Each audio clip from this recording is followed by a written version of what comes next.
C'est l'émission préférée de ton catcheur préféré. C'est bien Bienvenue au bord du ring. C'est l'émission qui parle, qui analyse, qui rigole, qui parle. Tu m'as perturbé. Ta bouche, gros. Aujourd'hui, on va... Tu refais pas l'annonce, là Non, j'ai pas envie de la refaire. Tu nous fatigues. On va se demander la vérité un peu sur la Women's Revolution à la WWE. Qui a démarré tout ça? Qui est à l'origine? Qui est l'avant-gardiste? Qui est la superstar féminine qui finalement a tout démarré dans la Women's Revolution? Est-ce que c'est Stephanie McMahon? Est-ce que c'est Paige? Est-ce que c'est les Four Horsewomen? Est-ce que c'est AJ Lee? Est-ce que c'est Lita et Trish Stratus? C'est qui? Qui a démarré tout ça? Il a dit Stéphanie.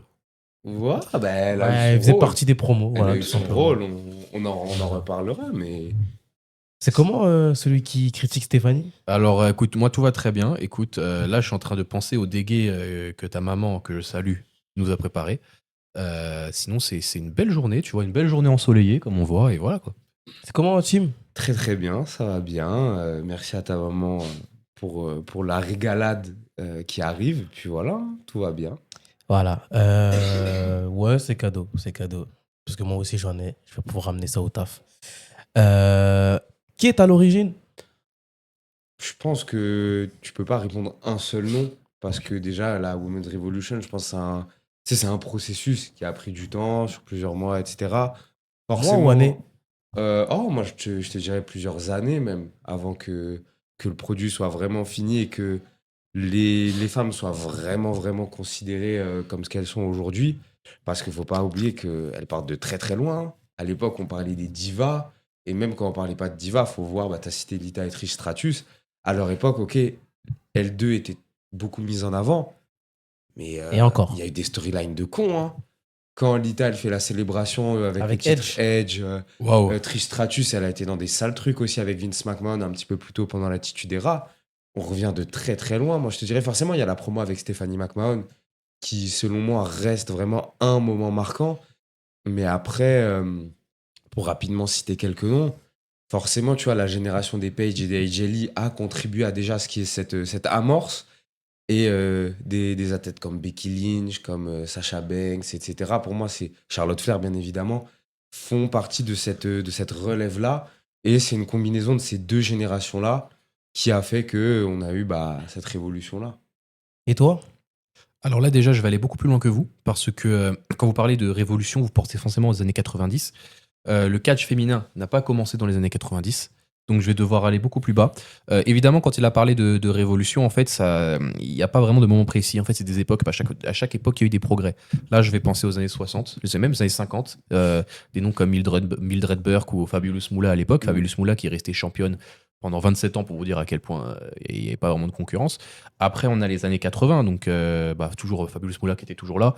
Wendy Richter, Rockin' Robin. Les années 90 où je pense que la grosse star féminine qui s'est vraiment distinguée, c'est Chyna. Ouais, bien sûr. Est-ce que ce serait pas elle qui a Championne amorcé intercontinentale. championnat intercontinental, qui a été, je crois même, challengeuse au titre WWE?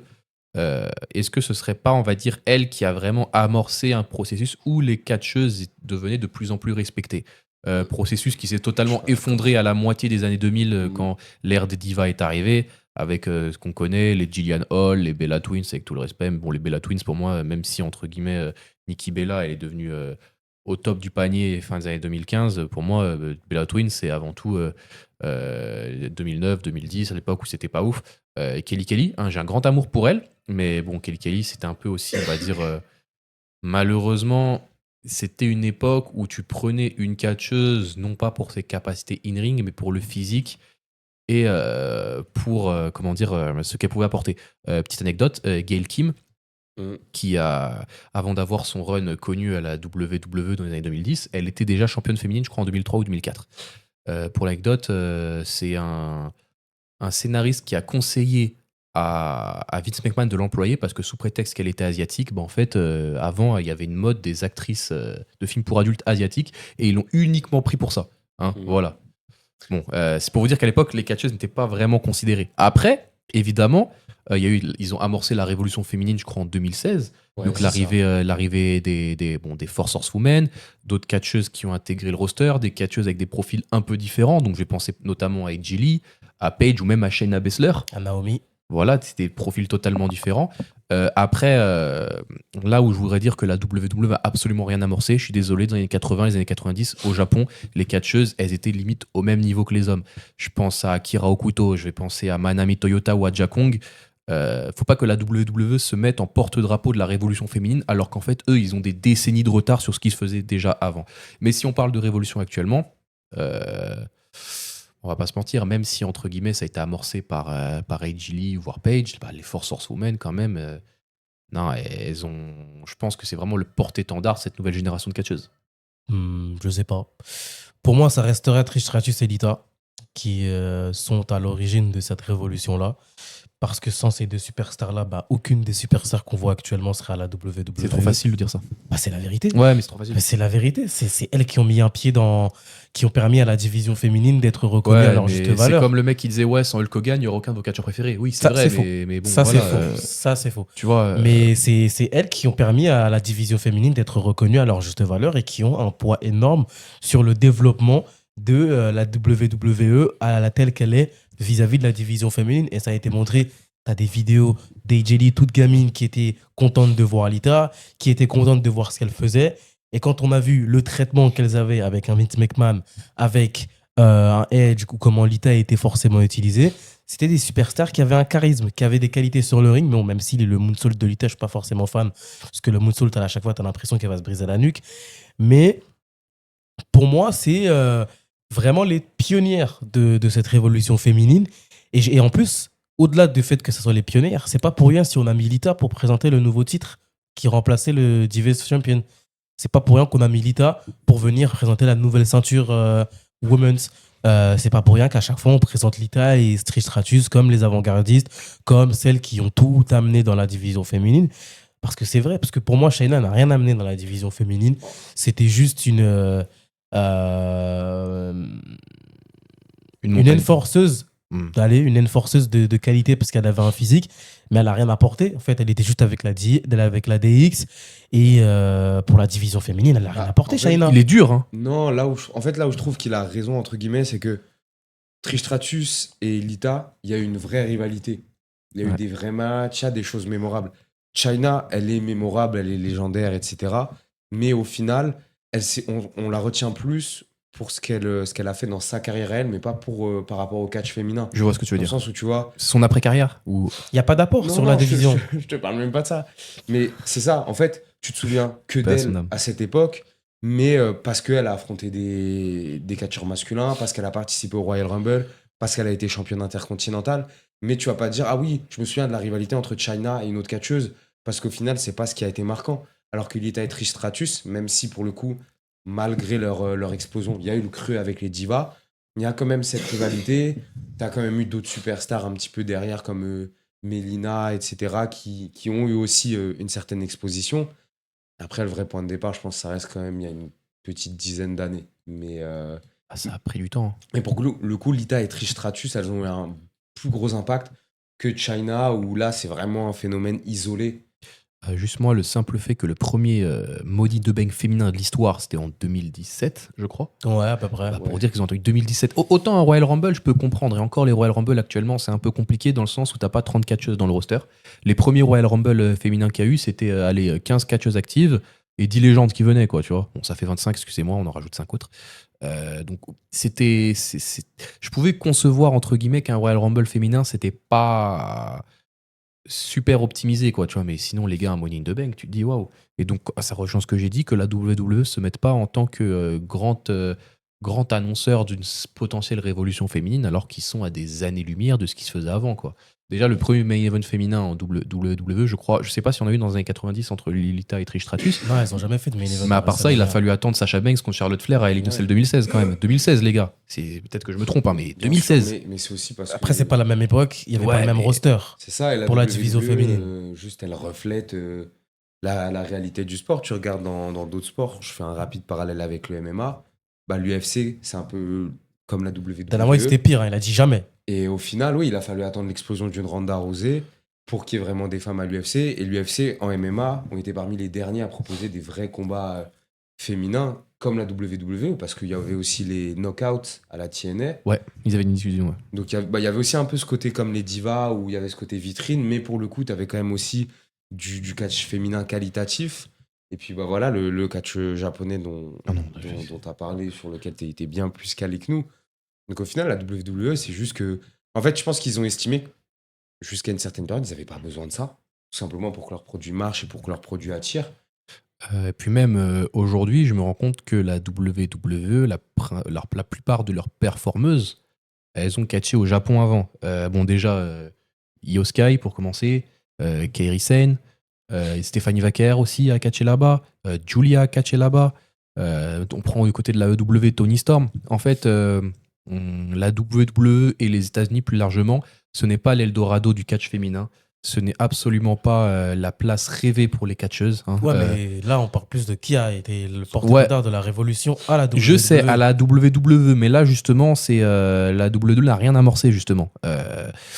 Si elle a attendu 2016 pour amorcer une révolution féminine, c'est que le problème, c'était eux. Hein, c'était pas les catcheuses. Voilà, c'est ce que j'avais à dire là-dessus. Mais c'est toujours ça. Bien sûr que la manière dont tu utilises les catcheuses va être fondamentale. Et oui, en ce sens-là, la WWE est responsable. Après, est-ce que je pense que là, vraiment, il y a aussi une vague, tu vois, il y a une dizaine d'années de catcheuses vraiment talentueuses, où je pense qu'ils se sont dit, là, on est obligé de faire quelque chose. On est obligé de vraiment, vraiment créer un nouveau produit et les mettre en avant, parce que tu regardes des Becky Lynch, des Charlotte Flair, des Sasha Banks, et j'en oublie sûrement énormément, mais c'est pour citer les plus connus. C'est des perles rares. C'est des catcheuses qui sont extrêmement douées dans le ring, Ouais. avec lesquelles tu peux construire de vraies histoires. Et la preuve, tu vois, même en 2019, à WrestleMania 35, oui, Ouais, 35, le triple threat. le triple threat, c'est exceptionnel en soi. Et justement, pour moi, c'est ces catcheuses-là, surtout Charlotte Flair et Becky Lynch, pour moi, c'est vraiment les deux noms qui sont restés, en fait, de cet épisode de la Révolution. Parce que Becky Lynch, ce qu'elle a réussi à proposer, la gimmick, même ses retours, enfin, quand on voit les pop que elle ou même des Charlotte Flair et autres ont réussi à obtenir, c'est dingue. C'est dingue. Et tu regardes quelques années en arrière, pardon, en 2010, 2011, c'était lugubre. C'était lugubre. Et même, on n'en a pas trop parlé, mais les stipulations, Oui. c'est du manque de respect. C'était ça se battait dans la boue en bikini, ou même à la TNA à l'époque où ils avaient une division des knockouts, ça faisait des striptease et tout. C'est ça. C'était pas fou, mais justement, le propos que je voulais appuyer, c'est que pour moi, il n'y a pas eu à la WWE une révolution. Ça s'est fait année par année, étape par étape. Ça a commencé dans les années 60 et encore aujourd'hui. Hein.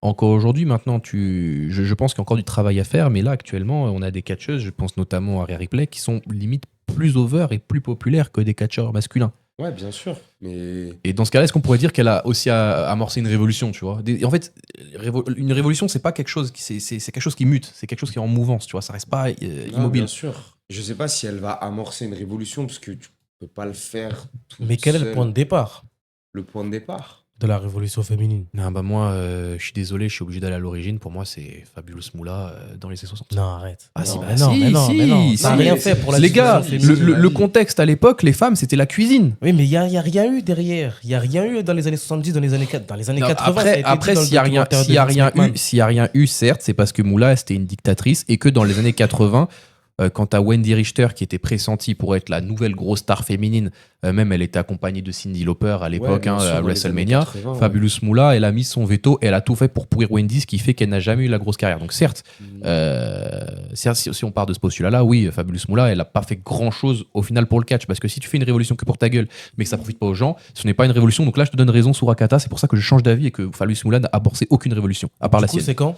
Moi, je te dirais début des années 2010, parce que voilà, pour malheureusement. moi, AJ Lee et Paige ont vraiment eu un impact considérable, surtout AJ Lee, qui a vraiment, je trouve, atteint des sommets de popularité assez inédits pour l'époque. J'ai quand même envie juste de lancer un petit SO à Beth Phoenix, qui pour le coup se distinguait pas mal de ce côté un peu... Brut. elle avait ce côté brut, et justement, c'est en ça qu'elle se démarquait du côté un peu vitrine. On va chercher à avoir le cliché de la bimbo américaine sur le ring. Elle était très douée dans le ring. Elle avait vraiment une image de performeuse. Elle aussi a participé au Royal Rumble. Elle a même éliminé le Great Khali. Le grand Khali. Et non, elle mérite aussi, je pense, qu'on lui rende hommage brièvement, parce que, à mon avis, elle en a aussi inspiré pas mal. Mais je te dirais, ouais, vers 2013, 2014. Il est où le point de départ? Allez, je suis obligé d'aller vers les Force Horsewomen quand même. Pourquoi? Parce que c'est à partir de ce moment-là, je pense, où on a commencé à se dire des catcheuses en main event d'un événement, c'est pas déconnant et ça peut le faire. Avant, tu vois qu'il n'y ait aucun match féminin dans une carte, ça dérangeait pas grand monde, on va pas se cacher. Maintenant, il n'y a pas de match féminin, tu dis ah, c'est dommage.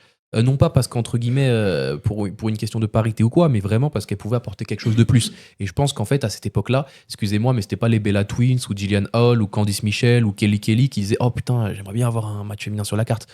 Donc ouais, moi c'est les forts, même si je dis Four Horsewomen, hein, pour moi c'est surtout dans un premier temps Sasha Banks et Charlotte qui ont une grosse rivalité.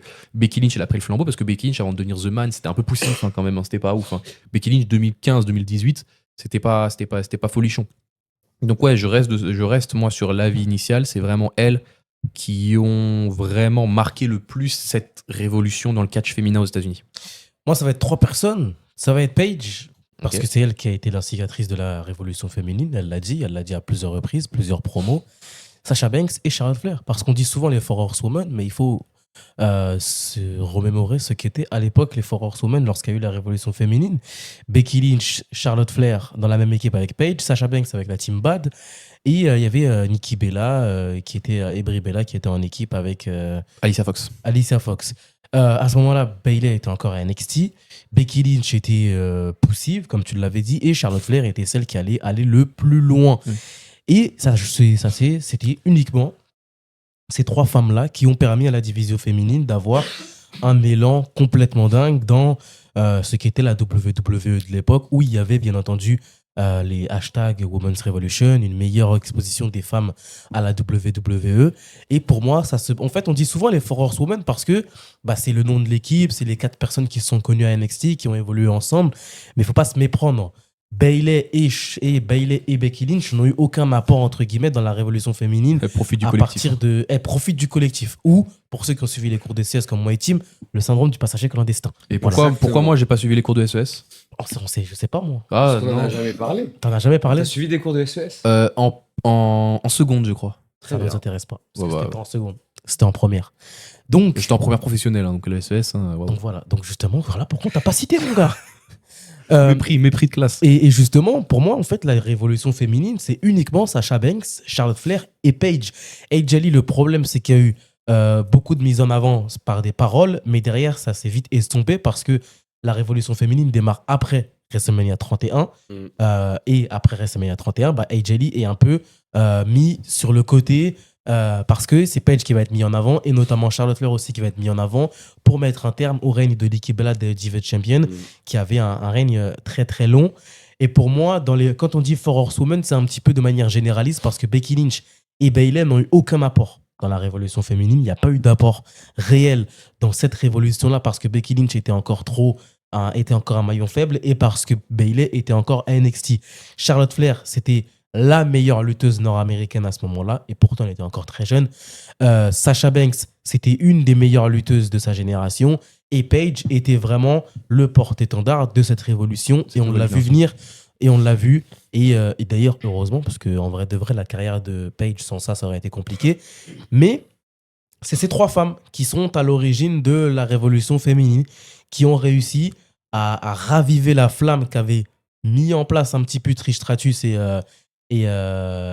Lita, qui n'a pas duré malheureusement parce que derrière il y a eu des règnes un peu mauvais et une gestion catastrophique de la division féminine où, je tiens à rappeler, à WrestleMania, la division féminine servait juste de faire baisser la tension avant le main event.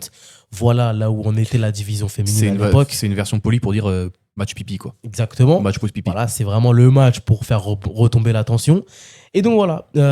Après, bien entendu, celle qui a vraiment crédibilisé la division féminine, c'était celle qui était un peu le maillon faible, c'est Becky Lynch. Voilà, Becky Lynch, la plus grande superstar de tous les temps, féminine de tous les temps. Il n'y a pas de débat.